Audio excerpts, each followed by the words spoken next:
The coffee cup slipped from my fingers and shattered on the lawyer's polished floor when he said the words that would destroy everything I thought I knew about myself. Mr. Stevens, or rather, Mr. Brooks, Betty Harrington was not your grandmother. She kidnapped you from a Chicago playground when you were 3 years old. I stared at the elderly man across the mahogany desk, my brain refusing to process what he'd just said. Betty had died 3 days ago from a sudden stroke while we were inventorying Victorian furniture in the back of her shop. I'd held her hand as the paramedics arrived, watched her take her last breath, cried at her funeral that morning. And now this stranger was telling me she was a monster. "That's impossible," I whispered. "She raised me. She saved me from nothing," the lawyer interrupted gently, sliding a manila folder across his desk. "Your real name is Daniel Brooks. Your parents were Catherine and Richard Brooks, successful tech entrepreneurs from Chicago. You disappeared from Lincoln Park on June 14, 1999. My hands trembled as I opened the folder. Inside was a missing child poster with my face, younger, rounder, but unmistakably mine. The same green eyes, the same crooked smile, the same small scar above my left eyebrow that Betty always said came from falling off a tricycle. Beneath the poster were newspaper clippings, police reports, and photographs of 2 people I'd never seen before. The woman had my nose. The man had my smile. They were holding a toddler version of me at what looked like a birthday party. Your parents died in a boating accident in 2001, the lawyer continued. But before they died, they established a trust fund for you. $50 million that activates when you turn 27. I looked up sharply. 27? I turned 27 in 2 years. The lawyer nodded slowly. Betty Harrington knew exactly when that trust fund would activate. And I believe that's why she took you. The lawyer's office felt like it was closing in on me. I loosened my collar, trying to breathe, trying to make sense of 26 years of lies compressed into a single folder of documents. "I need to understand something," I said, my voice shaking. "Betty always told me she found me on the streets. That my parents abandoned me. That she took me in out of kindness." The lawyer's expression darkened. "Ms. Harrington was many things, Mr. Brooks, but kind was not one of them." He pulled out another file, thicker than the first. Inside were bank statements, business records, and handwritten notes in Betty's tight, precise script. Numbers filled the margins, calculations, projections, dates. "Your grandmother, Betty, ran a successful antique restoration business worth approximately $40 million. But she lived modestly, almost frugally. Do you know why?" I thought about the converted storage room behind the shop where I'd lived for as long as I could remember. The single window that barely opened. The mattress on the floor. The space heater that never quite worked in winter. Meanwhile, Betty lived in a modest house 3 blocks away that I visited maybe twice a year. She said money corrupts people, I answered automatically, repeating words I'd heard 1,000 times. She said hard work builds character. She said that while making you work 16 hours a day in her shop, the lawyer replied flatly. Without pay. Without proper schooling. Without any life outside those 4 walls. The words hit me like physical blows. I'd always believed I was repaying a debt. Betty found me, saved me, gave me purpose. Every piece of furniture I restored, every delivery I made, every backbreaking hour I spent hauling inventory, it was all gratitude. Or so I thought. "You're just a charity case, Michael," she'd say whenever I complained about exhaustion or asked for a day off. "Remember where you'd be without me." I'd believed her. God help me, I'd believed every word. The lawyer continued reading from the documents. "According to our investigation, Betty Harrington specifically targeted children from wealthy families. She watched them, studied their routines, waited for the perfect moment. In your case, it was a playground in Lincoln Park on a Tuesday afternoon. Your nanny had turned away for less than 60 seconds. My stomach lurched. I remembered nothing before age 4 or 5. Betty said that was normal, that childhood trauma caused memory loss. Another lie in an ocean of lies. How did she get away with it? I asked. How did no one notice? She was extraordinarily careful. She moved you immediately from Chicago to Milwaukee, then here to Madison within the first year. She homeschooled you using forged documents. She kept you isolated, always working, always under her control. And she waited. Waited for what? For you to turn 27. For that trust fund to activate. The lawyer leaned forward. Mr. Brooks, Betty Harrington's business was failing. 5 years ago, she took out substantial loans against the property. She was drowning in debt. But she had an exit strategy, you. The room spun. She was going to steal my inheritance. We believe she planned to reveal your true identity, help you claim the trust fund, then manipulate you into signing it over to her. You'd spent your entire life believing you owed her everything. She'd conditioned you to be grateful, compliant, desperate for her approval.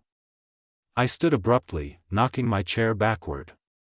My chest felt tight, my vision blurring at the edges. 26 years. 26 years of manipulation, of slavery disguised as love, of believing I was worthless without her. There's more, the lawyer said quietly. Betty wasn't working alone. And she wasn't the only victim of her crimes. I turned back to him, my hands gripping the edge of his desk. What do you mean? He hesitated, then pulled out a third folder. This one contained photographs of other children, different ages, different faces, all with the same haunted look I saw in my own mirror every morning. Betty Harrington was part of a network. A document forger in Detroit. A corrupt social worker in Indianapolis. A private investigator in St. Louis. They stole children from wealthy families across the Midwest for over 2 decades. They targeted kids at public events, fairs, playgrounds, shopping centers, then created elaborate false identities and death certificates. My legs gave out. I sank back into the chair, staring at the faces of children who'd suffered the same fate as me. How many of them were still out there, still believing the lies, still working in someone's shop or factory or farm? How many? I whispered. We don't know yet. But Mr. Brooks, there's something else you need to know about Betty's business partner, Frank Morrison. Frank Morrison's name sent a chill through me that had nothing to do with the air conditioning in the lawyer's office. Frank had been Betty's business partner for 15 years, a quiet man in his 60s who handled the financial side of the antique business while Betty managed restoration. He died 8 months ago from kidney failure, or at least that's what Betty told me. Frank's dead, I said. What does he have to do with this? The lawyer opened yet another folder, and I wondered how many more secrets could possibly fit on that desk. Inside were photographs of Betty's office safe, documents scattered across her desk, and printouts of what looked like old missing child posters. 3 weeks before Frank died, he discovered these in Betty's safe, the lawyer explained. He was looking for the business insurance documents when he found a hidden compartment. Inside were missing person posters, newspaper clippings, and correspondence about multiple stolen children. Including yours. My throat went dry. He found out what she'd done. More than that. He found evidence of the entire network. Names, addresses, bank accounts. Frank Morrison was many things, but he wasn't a monster. According to his personal diary, which his daughter provided to investigators, he confronted Betty. He threatened to go to the police. The lawyer paused, his fingers drumming on the folder. 2 days later, Frank started feeling sick. Nausea, vomiting, extreme fatigue. Betty insisted he keep working, made him coffee every morning, told him it was just a stomach bug. Within 3 weeks, his kidneys failed completely. I felt bile rise in my throat. You're saying Betty killed him? The police exhumed Frank's body last week. The autopsy found lethal levels of ethylene glycol in his system. Antifreeze poisoning. It mimics kidney failure almost perfectly, especially in older patients. By the time doctors realized what was happening, the damage was irreversible. I thought about all the times I'd seen Betty make Frank coffee in the shop's small kitchen. The way she'd hover over him, insisting he drink it while it was hot. The concerned expression on her face when he started getting sick, the way she'd driven him to doctor's appointments, played the role of worried friend so perfectly. We obtained security footage from the shop, the lawyer continued, sliding several printed screenshots across the desk. This was taken 4 days before Frank's hospitalization. The images showed Betty's office from 2 angles. In the first, Frank sat at the desk, papers spread in front of him, the missing child posters clearly visible. In the second, Betty stood in the doorway, her face twisted in an expression I'd never seen before. Pure rage. The next series of photos showed the shop's kitchen. Betty opening a cabinet under the sink. Betty pouring something green into a thermos. Betty carrying that thermos to Frank's desk with a smile on her face. She murdered him, I said, the words coming out flat and emotionless. I felt like I was watching this happen to someone else, like my brain had disconnected from my body to protect itself from the horror of it all. Frank's daughter found his diary after he died. He'd written everything down, his discovery, his confrontation with Betty, his suspicions about his illness. He wrote that if anything happened to him, it wasn't an accident. His daughter didn't understand what he meant until we contacted her last week. I stared at the photographs, at Betty's calculated movements, at Frank's unsuspecting face as he accepted the poisoned coffee. How many times had she made me coffee over the years? How many meals had she prepared? Had I ever been in danger, or was I too valuable to kill? The answer hit me immediately. Of course I was too valuable. I was worth $50 million. Frank was just an obstacle, but I was an investment. Betty had spent 26 years grooming me, breaking me down, making me dependent on her approval. She couldn't risk losing that. The police are treating this as a homicide investigation now, the lawyer said. But Betty's death has complicated things. The network she worked with is still out there. The forger, the social worker, the private investigator, they're all still operating, still stealing children. And I'm proof, I realized. I'm proof that their system worked. You're more than that, Mr. Brooks. You're the key to bringing them down. Frank's diary mentioned names, locations, other children. The FBI wants to meet with you. They need your help identifying the people Betty worked with, tracking down records from the shop, finding other victims. I looked down at my hands, rough and scarred from years of restoration work. These weren't the hands of a trust fund heir.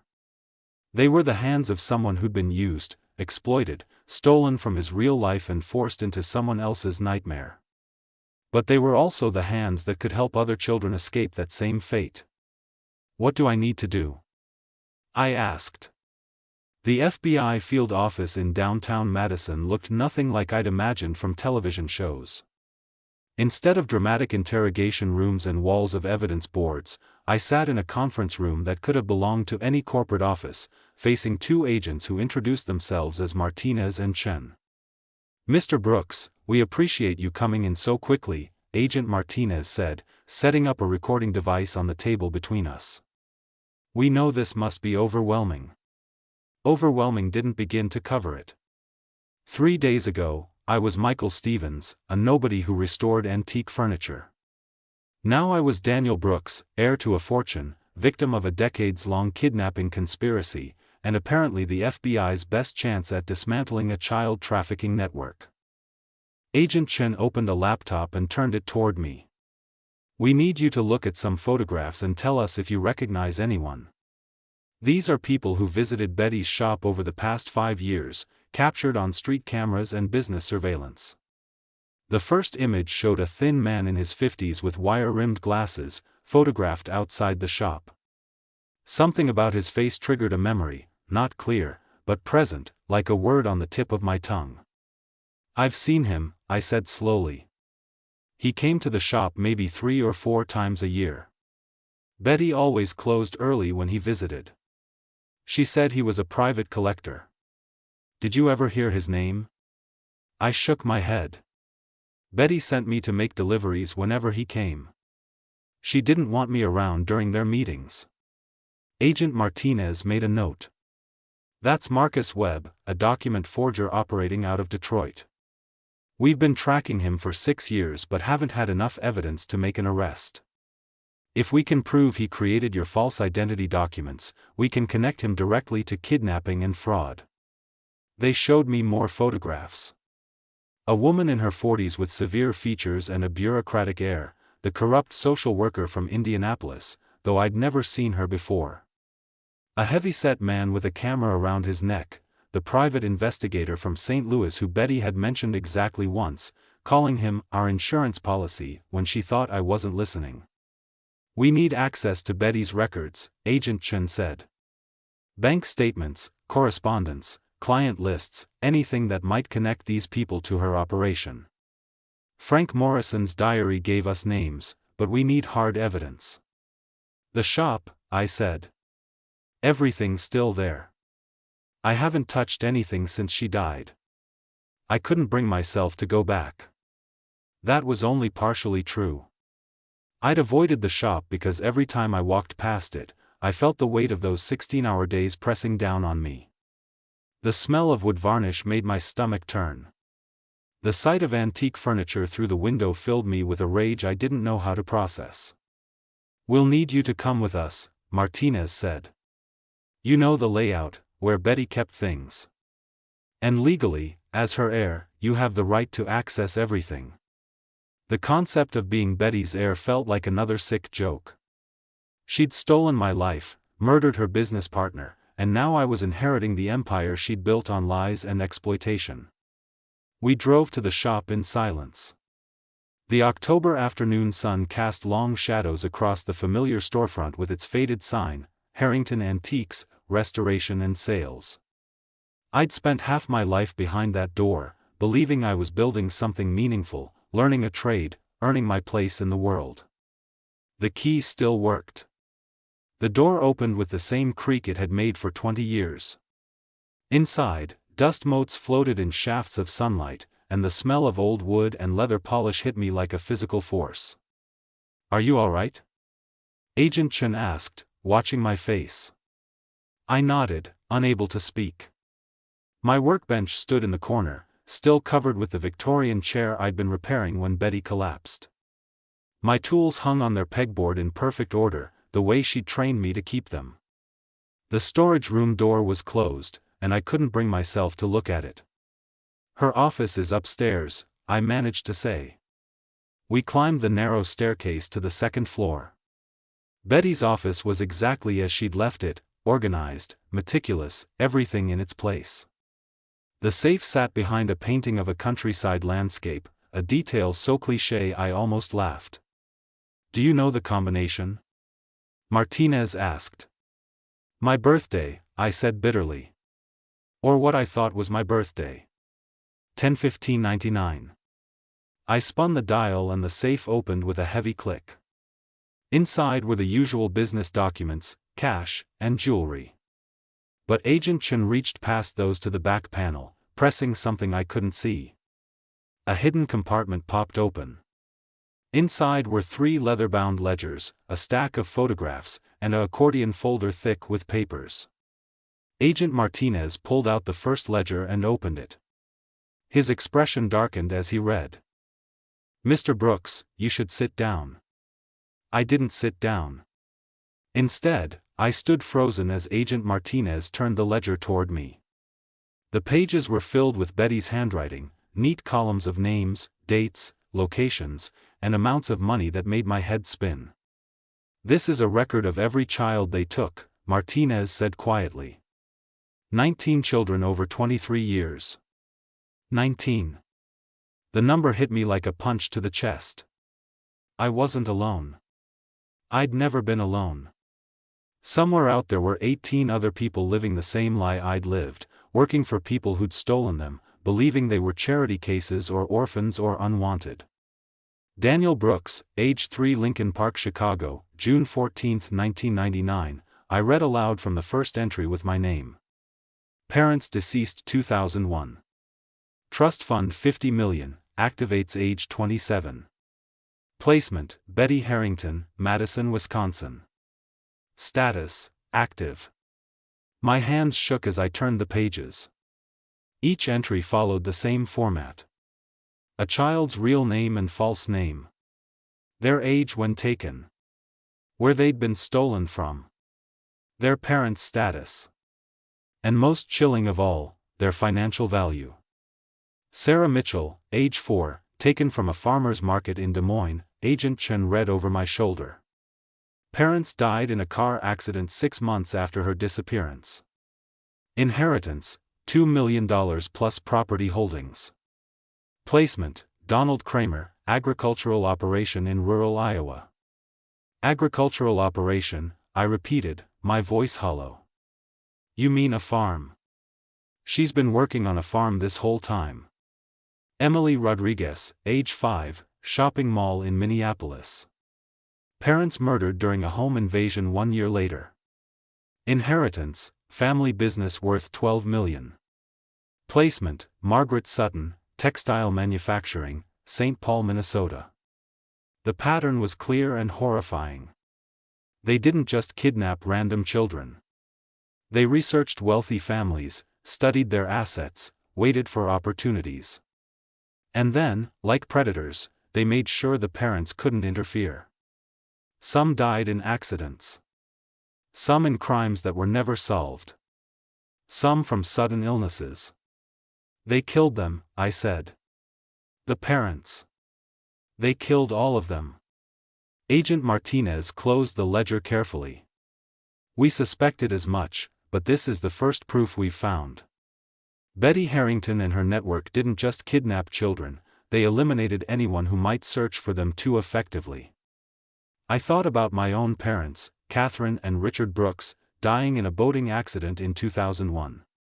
2 years after I was taken. 2 years of searching, hiring investigators, probably getting too close to the truth. The boating accident, I said. My parents. That wasn't an accident, was it? Martinez and Chen exchanged glances. We're investigating, Chen said carefully. But given what we're seeing in these ledgers, we have reason to believe many of these deaths were arranged. I grabbed the edge of Betty's desk to steady myself. My parents hadn't just lost me, they'd been murdered for trying to find me. And I'd spent the last 24 years believing they'd abandoned me, believing I was worthless, believing Betty saved me from a life on the streets. There's more, Agent Chen said, opening the accordion folder. Inside were dozens of photographs, children at playgrounds, shopping malls, parks. Surveillance photos with notes written on the back. Potential targets. Kids they'd been watching, studying, planning to take. And underneath those were false death certificates. Dozens of them. Each one professionally forged, filed with various county offices, making it appear that stolen children had died in accidents or from illnesses shortly after their disappearance. This is how they covered their tracks, Martinez explained. Take a child, wait a few months, then file a false death certificate in another state. The families would eventually find it, believe their child was dead, and stop searching. Meanwhile, the real child would be living under a new identity hundreds of miles away. Did they file one for me? I asked. Chen nodded. Daniel Brooks, deceased September 1999 from pneumonia in a Kansas City hospital. Your aunt found it during her search but refused to believe it was real. She kept looking anyway. My aunt.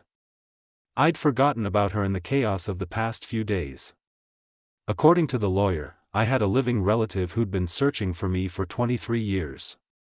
Someone who'd never given up hope, even when everyone else accepted that I was dead. Susan Brooks, Martinez said, reading my thoughts. She lives in Milwaukee. She's been running a missing persons website dedicated to you since 2002. She's hired 12 different private investigators over the years. She's spent her entire adult life trying to find you. The weight of that dedication crushed me. While I'd been sanding furniture and polishing silver in Betty's shop, believing I had no one, this woman I couldn't remember had been fighting for me. Never stopping. Never accepting the lie.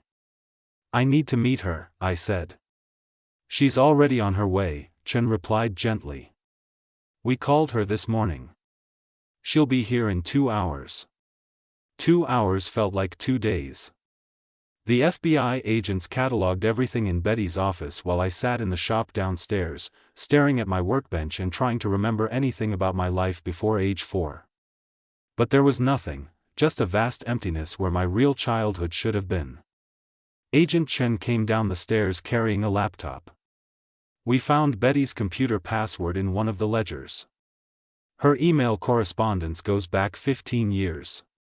It's going to take weeks to sort through everything, but we've already found communication with Marcus Webb about creating your identity documents. That's good, right? Evidence? It's excellent. We'll have enough to arrest Webb by tomorrow.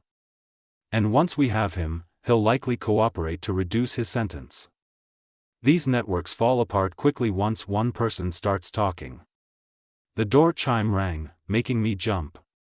Through the front window, I saw a woman in her late 40s standing on the sidewalk, staring at the shop with an expression I couldn't read. She had dark hair streaked with gray, glasses, and she was clutching a purse like it was the only thing keeping her grounded. Agent Martinez appeared beside me.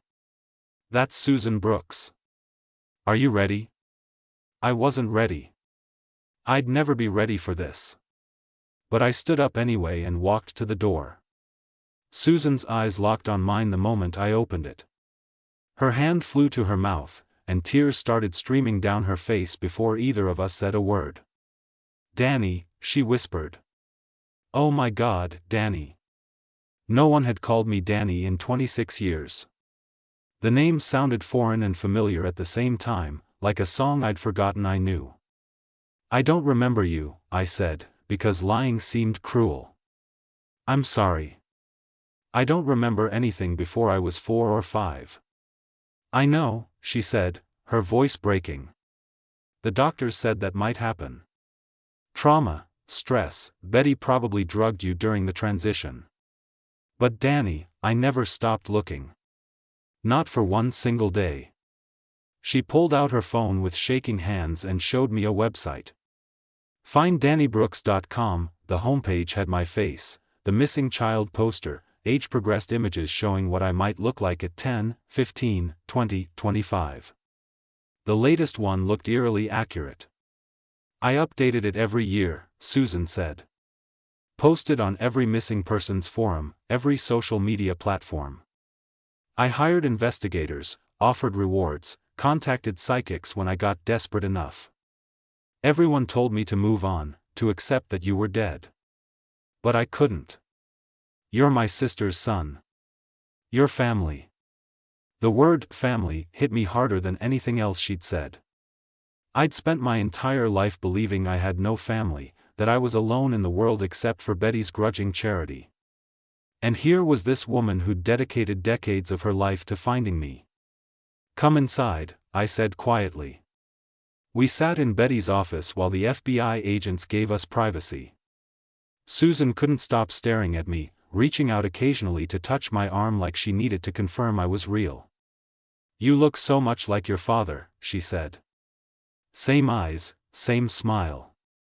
Richard would be so proud of the man you've become. I'm not sure there's much to be proud of, I replied. I spent 26 years as Betty's unpaid laborer. I never went to college. I've never been more than 50 miles from this shop. I don't even know who I am. You're Daniel Brooks, Susan said firmly. You're Catherine and Richard's son. You're brilliant and kind, and you survived something that would have destroyed most people. That's who you are. She pulled a photo album from her purse, actual physical photographs in an old-fashioned album. I brought these. I thought you might want to see them. The first page showed a baby, me, being held by a beautiful woman with my nose and a man with my smile. My parents. Catherine and Richard Brooks. They looked happy, successful, nothing like the deadbeat parents Betty had described. Your mother was a software engineer, Susan explained. She developed security systems for banks. Your father ran a tech consulting firm. They were brilliant, both of them. They built their company from nothing and made it worth millions. I turned the pages slowly. Birthday parties. Holidays. A trip to Disney World where 3-year-old me wore Mickey Mouse ears. A normal, happy childhood that had been stolen from me. What were they like?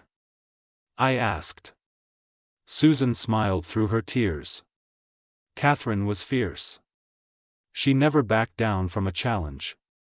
She taught computer science at the university while building her company. And Richard was gentle, patient. He coached Little League and volunteered at the Children's Hospital. They loved you more than anything in the world. They died looking for me, I said. It wasn't a question. Susan's smile faded. The boating accident happened in Lake Michigan. They'd gone out alone, which was unusual. Richard was an experienced sailor, he'd been sailing since he was a teenager. The Coast Guard said the boat had been sabotaged. The investigation went nowhere. The next 3 weeks passed in a blur of DNA tests, legal proceedings, and FBI interviews. The DNA results came back definitive. I was Daniel Brooks, son of Catherine and Richard Brooks, nephew of Susan Brooks. 26 years of lies confirmed with a simple cheek swab. Agent Martinez called me into his office on a cold November morning. We arrested Marcus Webb yesterday. He's already talking. Gave us names, locations, bank account numbers. The whole network is falling apart. What about the other children? I asked. The ones in Betty's ledger? We've located 4 so far. Sarah Mitchell was working on a farm in Iowa, just like the ledger said. She's 28 now, believed her name was Amy Kramer. Emily Rodriguez was in a textile factory in St. Paul, thought she was an orphan named Jennifer Walsh. 2 others in Missouri and Nebraska. 4 out of 19. 15 more still out there, still living the lie. We're working on the rest, Martinez continued. But here's the thing, Mr. Brooks. These cases take time. Legal battles, identity verification, reuniting people with families they don't remember. It's complicated and expensive. I knew where this was going. How much? The legal fees alone for the 4 we found are approaching $500,000. And that's just the beginning.